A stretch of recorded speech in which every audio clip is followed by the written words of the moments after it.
Para encerrar os trabalhos desta primeira conferência sobre Fragilidade dos Estados, temos a honra de ter connosco Sua Excelência Francis Kaikai, Ministro do Planeamento e do Desenvolvimento Económico da Serra Leoa e Presidente do G7 Plus, que desempenhou um papel muito relevante no período pós-conflito no seu país, nomeadamente através das suas funções nas Nações Unidas e no apoio à governação económica e à construção da paz na Serra Leoa.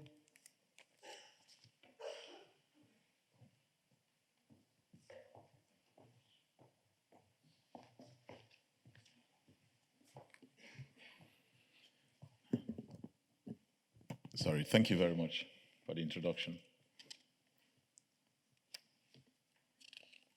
So, good afternoon, everybody. Let me start by recognizing the important people here.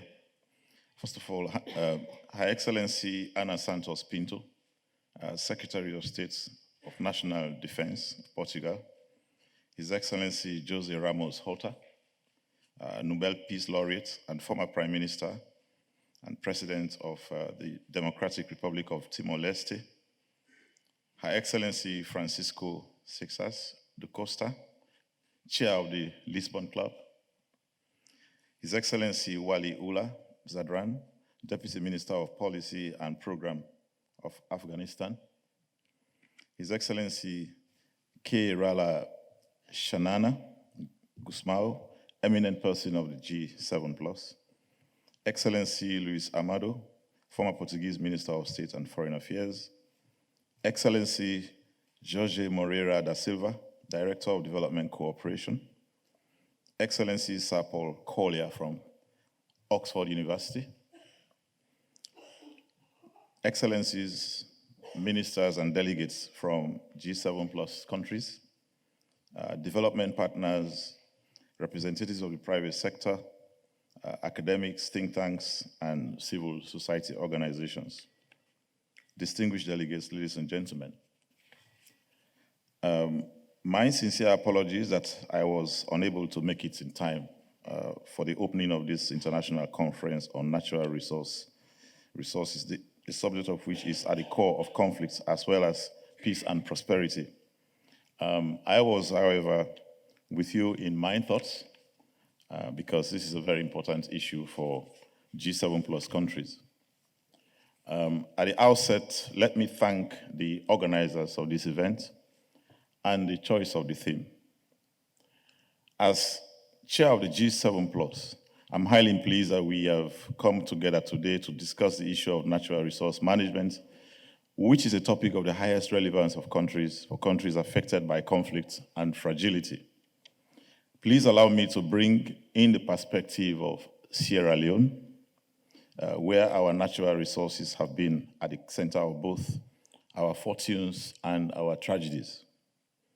At the time of booming commodity prices, mainly diamonds, iron ore, and bauxite, the country's economy was doing well.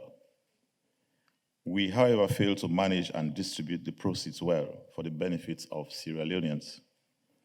Then in 1991, what started as a small incursion on the Liberia-Sierra Leone border became an 11-year conflict. At the heart of this conflict was a fight for the control of our natural resources. The rest is history, and it shows that in the wrong circumstances, natural resource wealth can exacerbate violence, prolong conflict, and deepen poverty. Fortunately, we have come a long way since that time. My country has since rebuilt itself and made considerable progress towards resilience and development. This time around, our natural resource wealth, including from gold, diamonds, rutile, bauxite, iron, and our forests, which once fueled violence and destruction, now help fund the provision of basic services for our people and to establish the foundations of an economy capable of delivering jobs and ensuring livelihoods. Of course, this story is not exclusive to Sierra Leone. Many, perhaps most, G7+ member states have similar experiences of the ambiguous potential of natural resources wealth, the potential to support peace building and state building processes, alongside the potential to encourage spoiler behavior and fund non-state armed actors. Neither one is inevitable. It all depends on the political and institutional context. It is sometimes said that it is a mark of good leadership to adopt good policies, but a mark of great leadership to adopt good institutions, because the latter take root, become long-lasting, and influence social processes in a more decisive way. Good institutions in the area of natural resource management include adequate legal and licensing frameworks for mining, petroleum and forestry, a robust fiscal framework, and mechanisms to ensure transparency and accountability. In each of these areas, we have made some progress over the years, but there is more to do. Learning from history, Sierra Leone has been striving for improved management of its natural resources by becoming a member of the Extractive Industry Transparency Initiative, the EITI, and establishing a national mineral agency, a semi-autonomous agency established to promote the development of the mineral sector, implement mining policies and regulations, enforce compliance with all mining laws and regulations, and promote the rights of communities. It is also charged with responsibility for the day-to-day implementation of the Mines and Minerals Act of 2009 and other mining acts and regulations. So there has been progress in those areas. In addition to many other reforms in our natural resource governance, the government of the retired Brigadier Julius Maada Bio, the President of our Republic, enacted the Extractive Industries Revenue Act of 2018 and replaced the Minerals Policy of 2003 with the Sierra Leone Minerals Policy of 2018, all very recent. These are aimed at ensuring improvements in transparency and accountability mechanisms for the minerals sector. We believe that the effective management of the country's natural resources is critical for delivering economic growth and reducing poverty in our country. Excellencies, distinguished delegates, ladies and gentlemen, the G7 Plus was established in Dili, Timor-Leste, in 2010 because our countries understood that we would become stronger by coming together. This was about speaking with one voice to our development partners on issues of aid effectiveness and country ownership, but also about learning from each other and sharing experiences with each other in the spirit of cooperation and solidarity. This cooperation and solidarity remain at the core of the activity of the G7 Plus under our flagship Fragile to Fragile Cooperation Program. Over the years, the Fragile to Fragile Cooperation has taken many forms and included peer learning initiatives on a variety of topics. Given the centrality of resource management for the peace, resilience, and development of our countries, we are now committed to deepening the sharing of lessons on natural resource management amongst ourselves. As chair of the G7+, I'm pleased to announce that we plan to establish a ministerial-level platform for natural resource management with the support of the G7 Plus Foundation to share experiences and collectively advocate for reforms on natural resources management. A key output of this process will be a flagship G7 Plus publication on natural resources management, bringing together some of the knowledge and experiences on this topic that our nations and peoples have accumulated over the years. As countries affected by or recovering from fragility and conflict, we believe that our peace-building efforts will be fraught with challenges if we do not effectively and efficiently manage our natural resources. I am sure that the illuminating insights from this conference and its guest speakers from the last panel and presentation by Professor Paul Collier, they have all inspired us to think hard and hopefully do better management of our natural resources for peace and prosperity for our countries.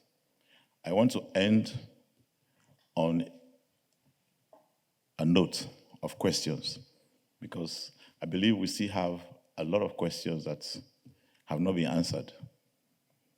And just a couple of them. Number one,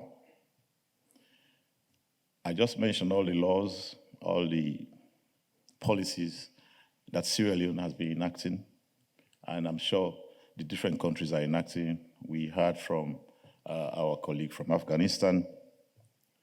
The question is, are we following our own laws? Very seriously. That's a question. The next question, are we managing large multinationals who owe more allegiance to their shareholders than the host countries? Do we have the capacity for that? Are we building capacity for that? I mean, this is a serious question. You just listened to Mr. John Grant. He was very honest. They are in business, long-term thinking, but they come to countries that are relatively fragile with short-term thinking. Our governments think short-term. They have time limits. They have elections to worry about.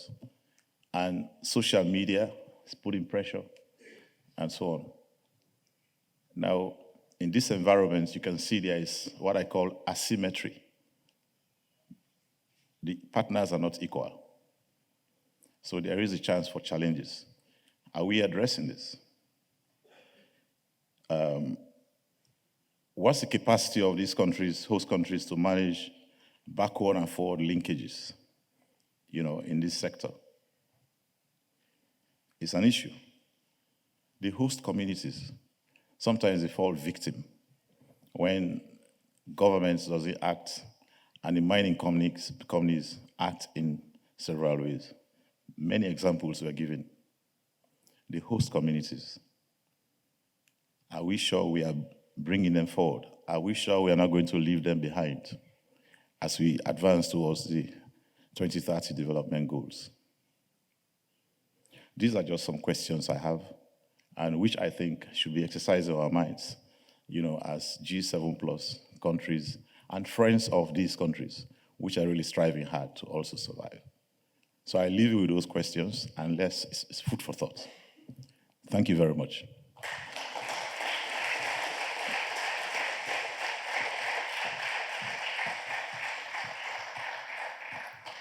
De seguida, Sua Excelência José Ramos-Horta, Prémio Nobel da Paz e Presidente de Timor-Leste 2007-2012, com um contributo inestimável para a construção da paz e do desenvolvimento em Timor-Leste e noutros países em situação de fragilidade, como a Guiné-Bissau.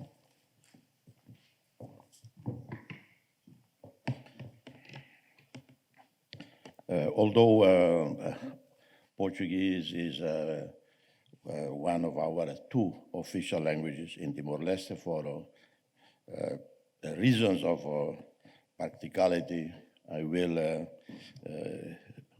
make my remarks in English.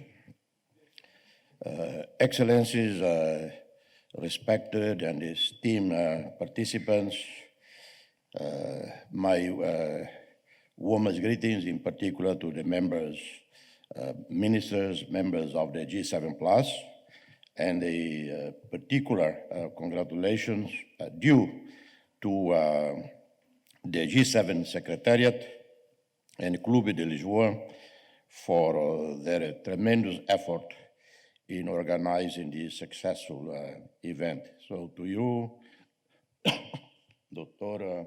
Elder Costa, and all others in Secretariat, my warmest congratulations. I apologize because I'm still recovering from a flu, and so time to time I might be coughing, so apologies.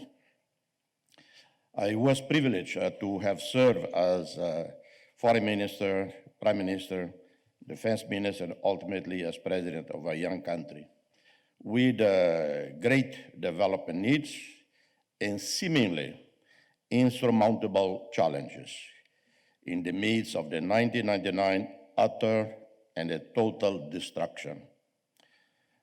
But as my friend, the late Senator Edward Kennedy, once said in a memorable speech, "The dreams shall never die," end of quote. Those dreams and aspirations were eloquently articulated by Mambot Shanana Guzmão, who crafted our 20-year National Strategic Development Plan, 2011-2030. We are all aware that timely access to adequate resources is critical to sustaining peace and stability. The establishment and consolidation of a robust social contract requires job creation, the provision of basic services, and a functioning administration that is capable of delivering services, security, justice, all of which require resources to deliver.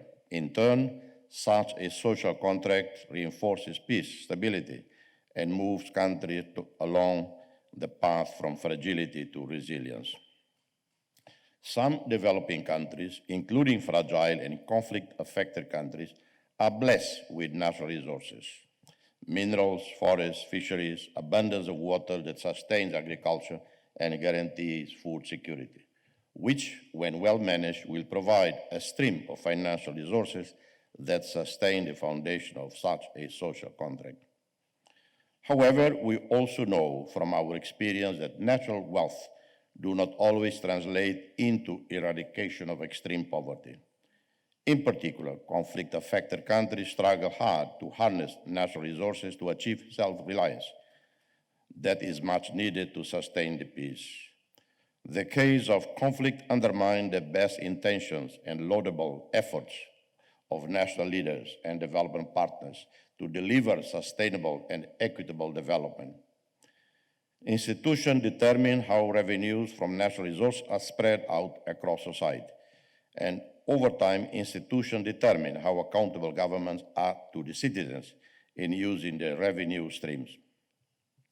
Peace is a sine qua non condition to ensure that citizens emerging from war-ravaged countries benefit from the wealth that nature bestowed upon them.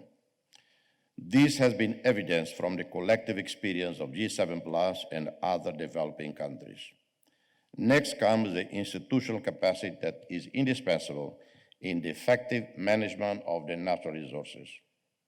Fortunately, resource-rich developing countries affected by fragility situations do not have to reinvent the wheel every time around. They can learn from the experience of others.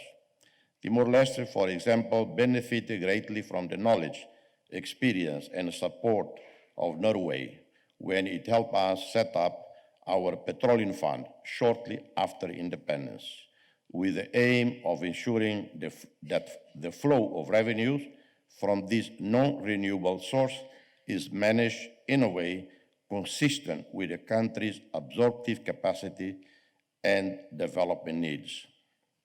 The story of Timor-Leste Petroleum Fund is a successful one, having provided a steady flow of funds to the state budget for more than 10 years and enabled the country to make impressive progress through the judicious implementation of the goals established in our national blueprint, the National Strategic Development Plan.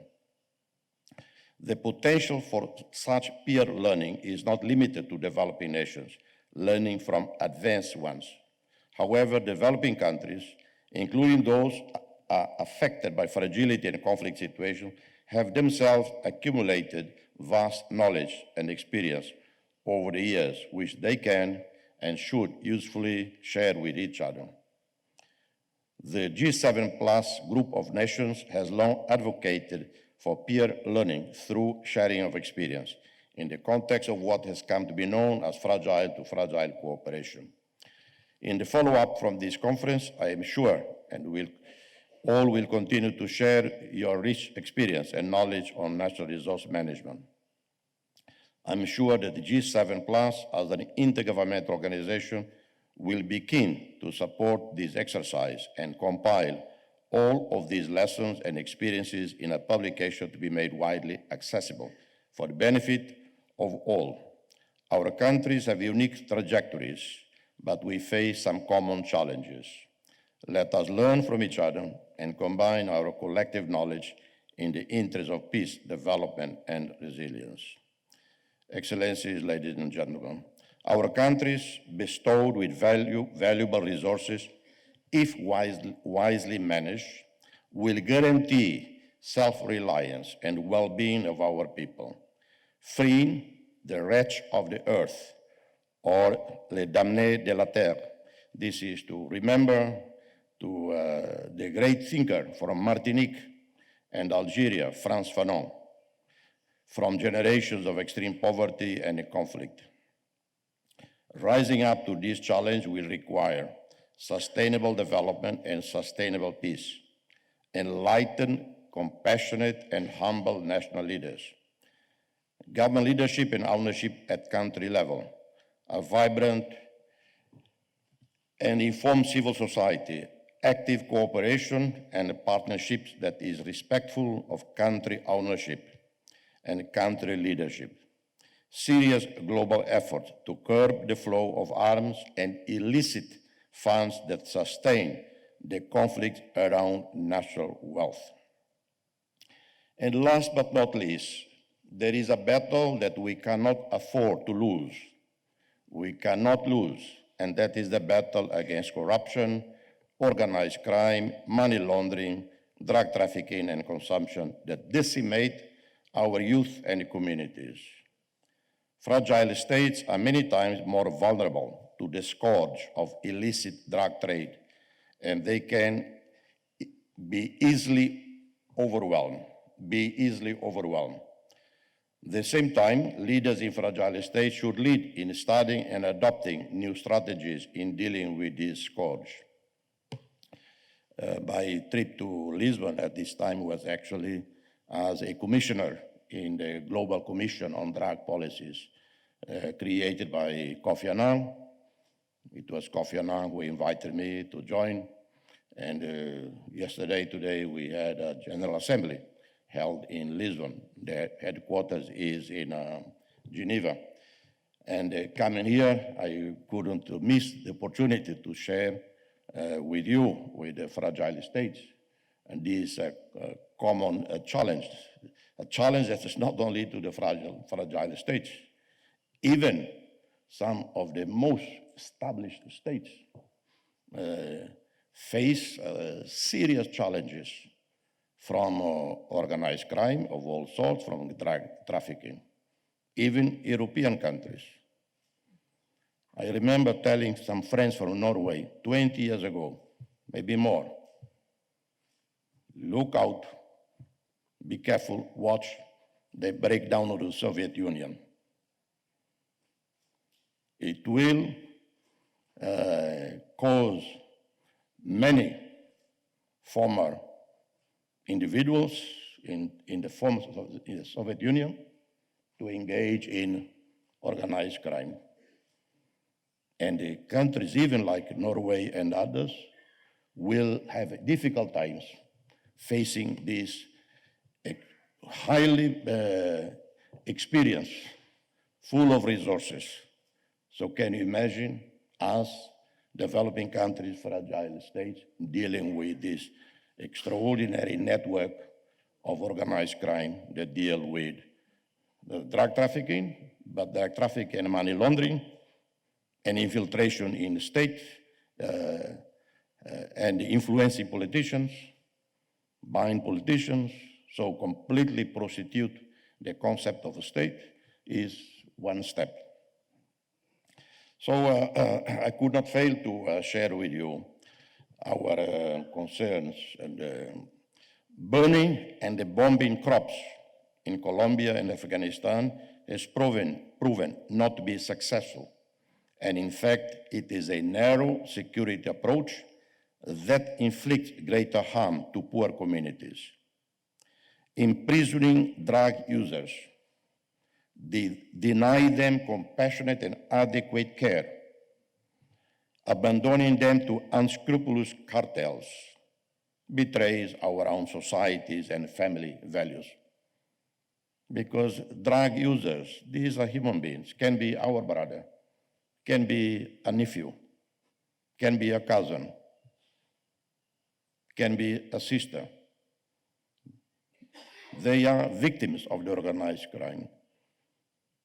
They are not the main culprits.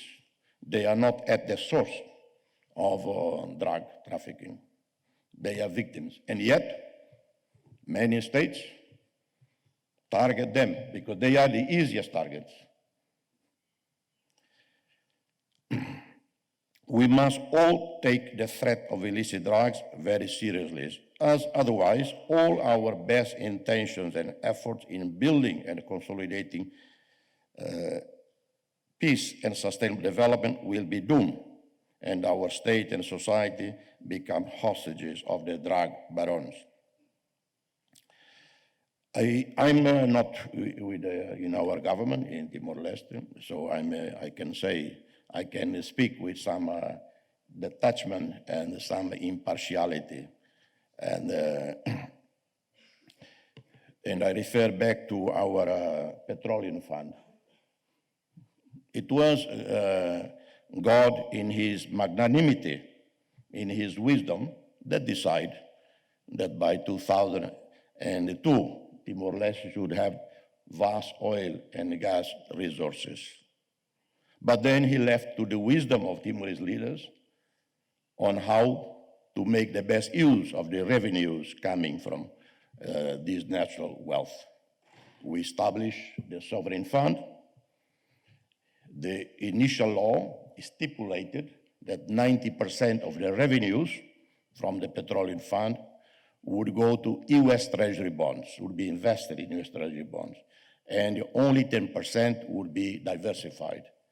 But at the time, because we lack experience, we had zero experience, we decided that even the 10% would go to US Treasury bonds.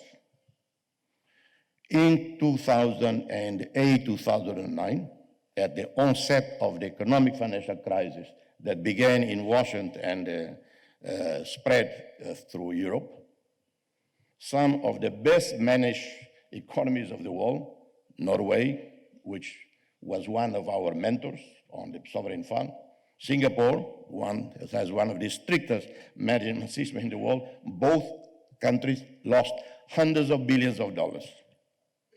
And the little inexperienced Timor-Leste didn't lose a cent.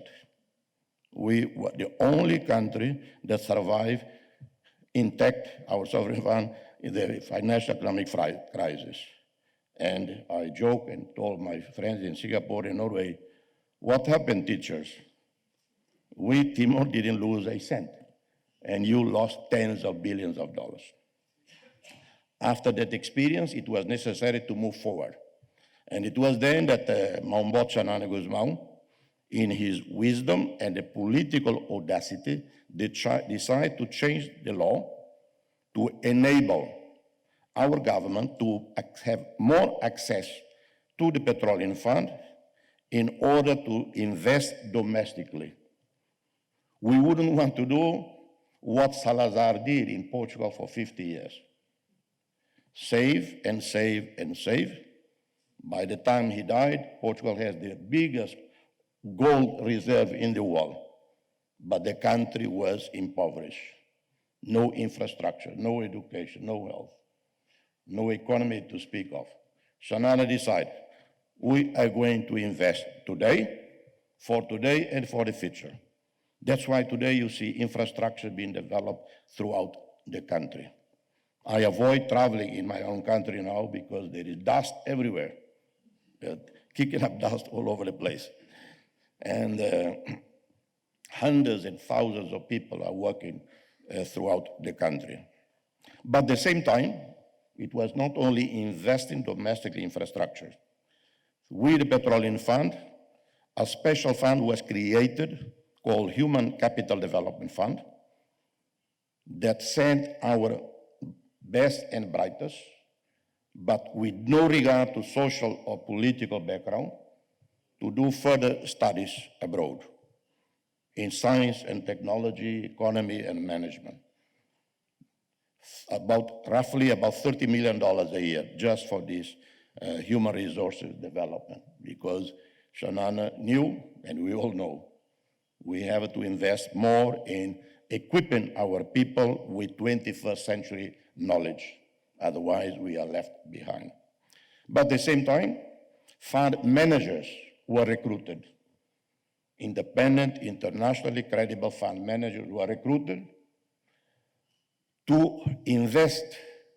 I think the law that was changed allowed to keep 60% in US Treasury bonds and 40% internationally. So our petroleum fund is now invested in more than 1,000 portfolios around the world, including in Portugal, in Greece, and many other countries, except in China, because at that time, China wouldn't accept people buying Chinese bonds. So this is one of the extraordinary examples of audacious leadership, because when we talk about sustaining peace, and you need to access resources quickly, and we have these resources given to us by God, but managed by human beings, and if judiciously managed, it does go a long way in meeting our vision, our goals in sustaining peace and provide a better future for our people. Excellencies, esteemed and respected leaders, participants in this timely event, I thank you, and particularly the Secretary, the organizers, for thinking that in the midst of such a great list of speakers, that I could add something more. It shows only your generosity. It doesn't reflect accurately your generous perception of me. It only shows that how generous you are to think that I will be able to add more to this conference. With that, I thank you once again. Thank you.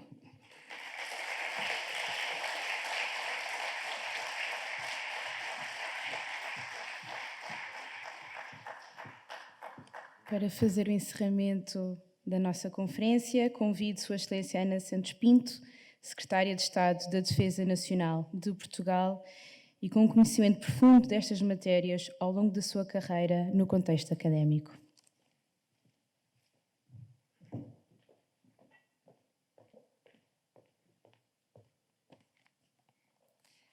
Your Excellency José Ramos-Horta, former President of East Timor, Your Excellency Mrs. Franco Skykai, Minister of Planning and Economic Development of Sierra Leone and Chair of the G7+, dear Chair of Clube de Lisboa, Embaixador Seixas da Costa, distinguished guests, ladies and gentlemen. It is for me a great pleasure to share with you this closing session after what I'm certain has been an intensive and very stimulating day for all. This first conference on state fragility, organized by the G7+ and Clube de Lisboa, provided an outstanding panel of speakers and high-quality discussions. I would like to publicly thank the organizers for the timeless of this conference and for the kind invitation of joining you today. State fragility has been on the international agenda for most of the last 3 decades, linking political and security concerns with issues such as economic, social, and environmental sustainability. Fortunately, the expression state failure has been abandoned as mainstream language. We have gradually moving away from the view that these states are risks in themselves to international security, and rather as being affected by risks that we have the responsibility to address, and this is an important gain for all. In order to address these challenges, international forms of intervention based on international law, namely the UN Charter, have been adapted to respond to complex emergencies. The UN peacebuilding concept, for instance, has put forward increasingly integrated approach to state fragility, requiring international community to act on different levels, at different speeds, and during longer periods.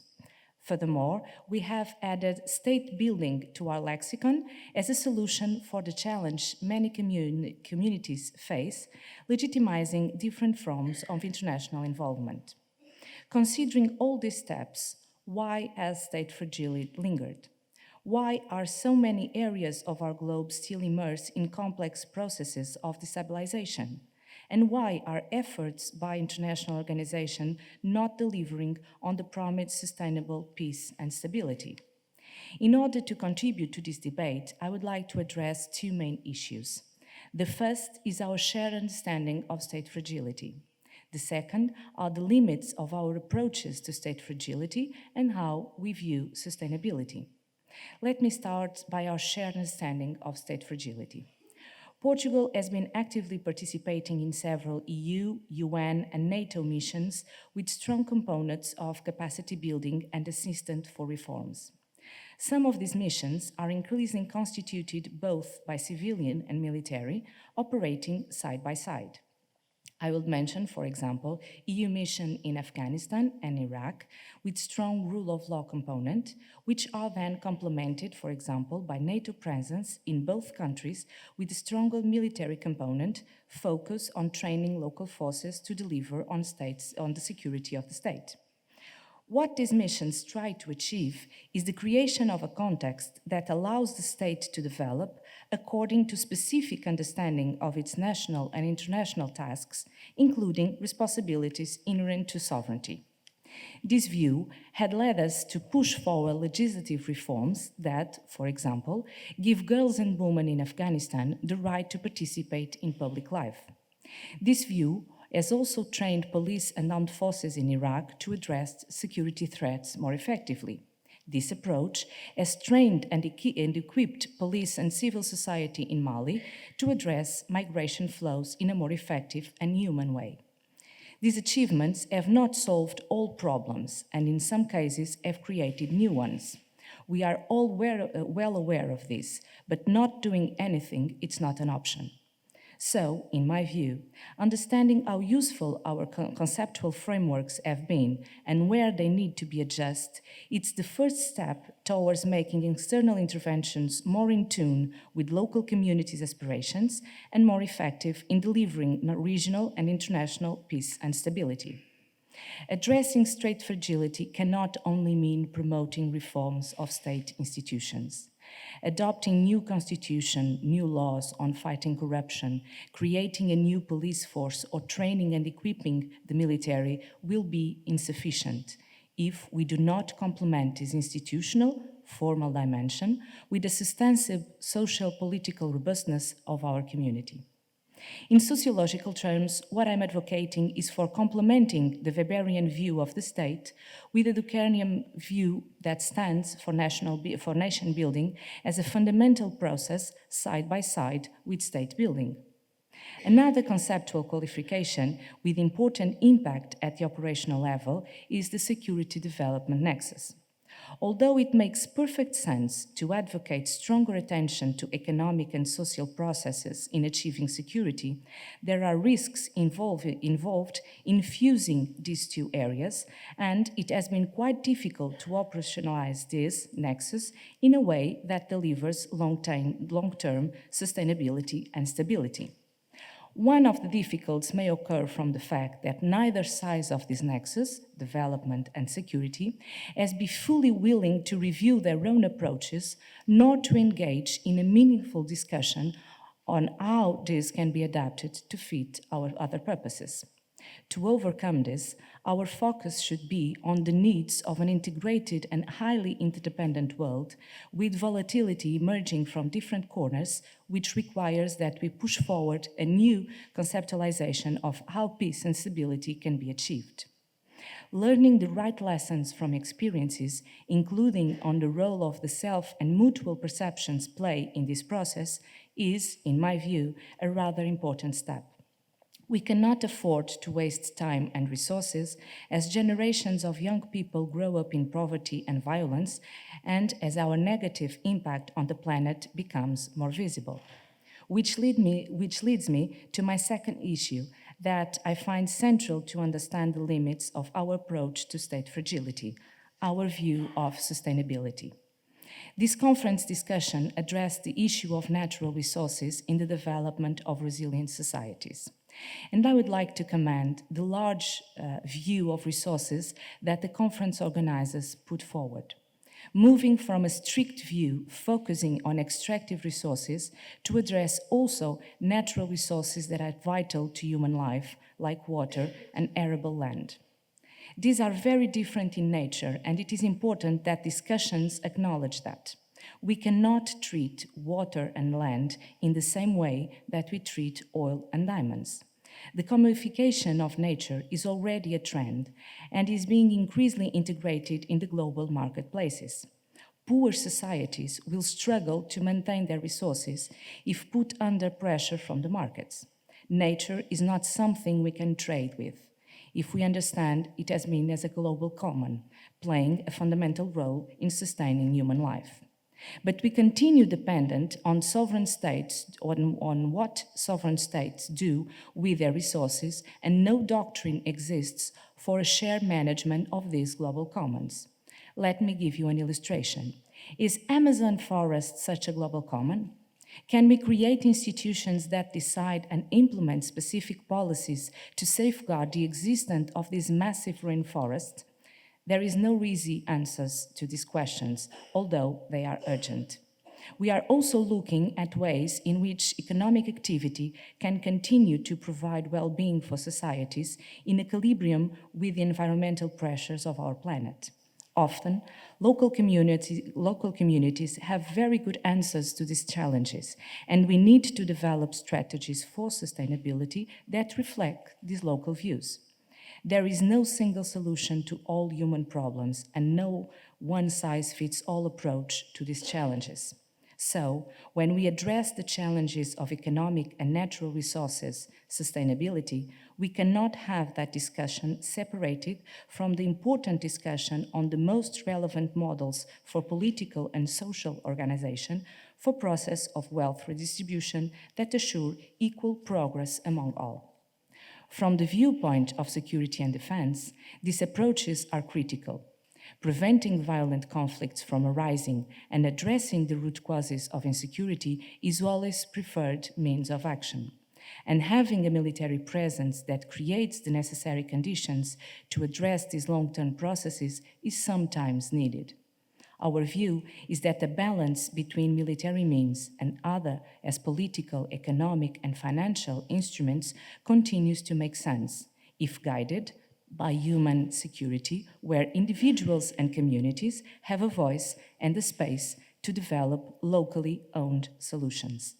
I trust many of these issues were also part of your debates and that they may inform you on views for a future action. Thank you very much.